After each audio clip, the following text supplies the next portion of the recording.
Me again.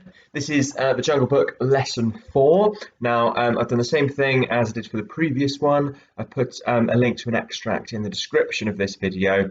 So if you get that extract up in front of you so you can read along as I read out loud. Now, all you need to know is that in the previous lesson, Mowgli was kidnapped and Baloo and Bagheera set off to find Kaa to ask for Kaa's help because the Bandar-log, the monkeys who kidnapped Mowgli, are only scared of Kaa and nobody else. Okay, so I'll read it along if you read along with me. They found him stretched out on a warm ledge in the afternoon sun, admiring his beautiful new coat, for he had been in retirement for the last 10 days, changing his skin, and now he was very splendid, darting his big blunt-nosed head along the ground and twisting the 30 feet of his body into fantastic knots and curves, and licking his lips as he thought of his dinner to come. "He has not eaten," said Baloo with a grunt of relief as soon as he saw the beautifully mottled brown and yellow jacket. "Be careful, Bagheera. He is always a little blind after he has changed his skin, and very quick to strike." Kaa was not a poison snake. In fact, he rather despised the poison snakes as cowards, but his strength lay in his hug, and when he had once lapped his huge coils round anybody, there was no more to be said. "Good hunting!" cried Baloo, sitting up on his haunches. Like all snakes of his breed, Kaa was rather deaf, and did not hear the call at first. Then he curled up ready for any accident, his head lowered. "Good hunting for us all," he answered. "Oh, Baloo, what dost thou do here? Good hunting, Bagheera. One of us at least needs food. Is there any news of game afoot? A doe now, or even a young buck? I am as empty as a dried well." "We are hunting," said Baloo carelessly. He knew that you must not hurry Kaa. He is too big. "Give me permission to come with you," said Kaa. "A blow more or less is nothing to thee, Bagheera or Baloo, but I have to wait and wait for days in a wood path and climb half a night on the mere chance of a young ape. Pshaw, the branches are not what they were when I was young. Rotten twigs and dry boughs are they all." "Maybe thy great weight has something to do with the matter," said Baloo. "I am a fair length, said Kaa, with a little pride. "But for all that, it is the fault of this new-grown timber. I came very near to falling on my last hunt, very near indeed, and the noise of my slipping, for my tail was not tight wrapped round the tree, waked the Bandar-log, and they called me most evil names." "Footless yellow earthworm," said Bagheera under his whiskers, as though he were trying to remember something. "Have they called me that?" said Kaa. "Something of the kind. It was what they shouted to us last moon, but we never noticed them. They will say anything, even that thou hast lost all thy teeth, and wilt not face anything bigger than a kid, because they are indeed shameless, the Bandar-log, because thou art afraid of the he-goat's horns," Bagheera went on sweetly. Now a snake, especially a wary old python like Kaa, very seldom shows that he is angry, but Baloo and Bagheera could see the big swallowing muscles on either side of Kaa's throat ripple and bulge. "The Bandar-log have shifted their grounds," he said quietly. "When I came up into the sun today, I heard them whooping among the treetops." It is the Bandar-log that we follow now," said Baloo, but the words stuck in his throat, for that was the first time in his memory that one of the jungle people had owned to being interested in the doings of the monkeys. "Beyond doubt, then, it is no small thing that takes two such hunters, leaders in their own jungle, I am certain, on the trail of the Bandar-log," Kaa replied courteously,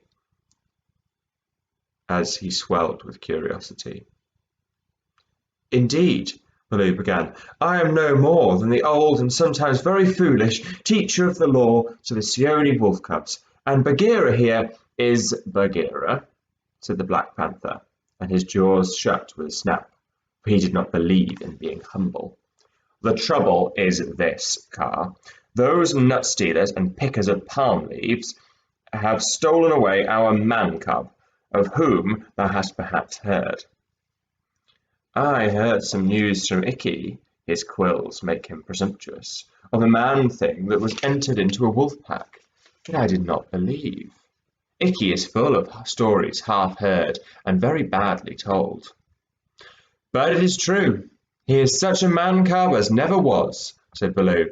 "He is the best and wisest and boldest of man-cubs, my own pupil, who shall make the name of Baloo famous through all the jungles. And besides, we love him, Kaa." "Tss, tss," said Kaa, shaking his head to and fro. "I also have known what love is. There are tales I could tell that need a clear night when we are all well fed to praise properly," said Bagheera quickly. "Our man cub is in the hands of the Bandar-log now, and we know that of all the jungle people, they fear Kaa alone." "They fear me alone. They have good reason," said Kaa, chattering. "Foolish, vain, vain, foolish and chattering are the monkeys, but a man-thing in their hands is in no good luck. They grow tired of the nuts they pick and throw them down. They carry a branch half a day, meaning to do great things with it, and then they snap it in two. That man-thing is not to be envied. They called me also yellow fish, was it not?" "Worm, earthworm," said Bagheera, "as well as other things which I cannot now say for shame. We must remind them to speak well of their master. We must help their wandering memories. Now, whither they went with the man-cub?" "The jungle alone knows. Toward the sunset, I believe," said Baloo. "We had thought that thou wouldst know, Kaa." "Aye, how? I take them when they come in my way, but I do not hunt the Bandar-log, or frogs, or green scum on a water-hole for that matter." "Up, up, up, up! Hello, hello, hello! Look up, Baloo of the Seeonee wolf pack!" Baloo looked up to see where the voice came from, and there was Chil the kite, sweeping down from the sun, shining on the upturned flanges of his wings. It was near Chil's bedtime, but he had ranged all over the jungle looking for the bear and had missed him in the thick foliage. "What is it?" said Baloo. "I have seen Mowgli among the Bandar-log. He bade me tell you. I watched. The Bandar-log have taken him beyond the river to the monkey city, to the cold lairs. They may stay there for a night or 10 nights or an hour. I have told the bat to watch through the dark time. That is my message. Good hunting, all you below."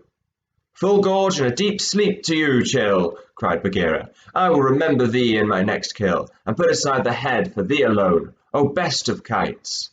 "It is nothing, it is nothing. The boy held the master word. I could have done no less." And Chil circled up again to his roost. "He has not forgotten to use his tongue," said Baloo with a chuckle of pride. "To think of one so young remembering the master word for the birds too, while he was being pulled across trees." "It was most firmly driven into him," said Bagheera, "but I am proud of him. And now we must get to the cold lairs." They all knew where that place was, but few of the jungle people ever went there, because what they called the cold lairs was an old deserted city, lost and buried in the jungle, and beasts seldom use a place that men have once used. The wild boar will, but the hunting tribes do not. Besides, the monkeys lived there as much as they could be said to live anywhere, and no self-respecting animal would come within eyeshot of it, except in times of drought, when the half-ruined tanks and reservoirs held a little water. "It is half a night's journey at full speed," said Bagheera, and Baloo looked very serious.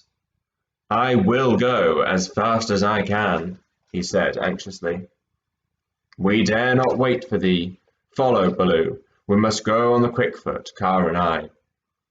"Feet or no feet, I can keep abreast of all thy four," said Kaa shortly.